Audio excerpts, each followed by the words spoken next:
அதாவது அறிவு சொல்லும் என்ன பேசணும்னு,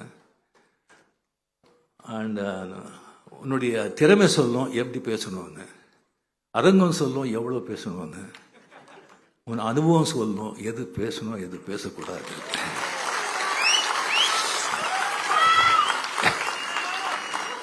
இப்போ இங்கே பார்த்தா இதே பல மாதங்கள் முன்னால் இதே கலைவாணரங்கம் இங்கேயே ஐயவா வேலு அவர்கள் கலைஞர் பற்றி ஒரு புக் எழுதுகிற ரிலீஸ் பண்ணியிருந்தாங்க. மாண்புமிகு முதலமைச்சர் கூட அவங்க இருந்தாங்க.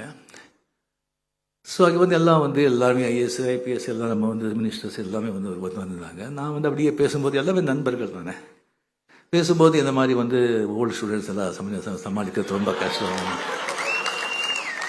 அது ரொம்ப கஷ்டம், அதெல்லாம் அது ஸ்கூல் விட்டு கிளாஸ் விட்டு போக மாட்டாங்க அப்படின்னு சொல்லிட்டு அதுக்கப்புறம் நான் சொன்னது இது பண்ணியிருந்தேன். நான் அப்படி இருந்தால் கூட ஓல்டுன்னு சொன்னால் அந்த எக்ஸ்பீரியன்ஸு ஓல்டு பீப்புள் அவங்கெல்லாம் தூண்கள், அவங்கெல்லாம் ஃபவுண்டேஷன்.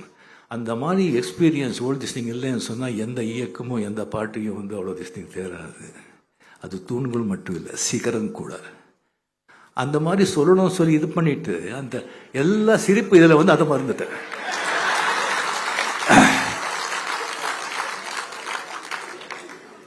என்னடா இது. ஸோ இப்போ வரும்போது மனசில் மிஸ்டர் ரஜினிகாந்த் எல்லாம் பாரு, இந்த மாதிரி எதுவும் மிஸ்டேக் பண்ணிடாத. ட்ரெண்ட ஃப்ரெண்ட் ஆக்கிக்கோங்க. தந்தி டிவியின் சப்ஸ்கிரைபர்ஸ் அண்ட் ஃபாலோவர்ஸ் குடும்பத்தில் நீங்களும் இணையுங்க.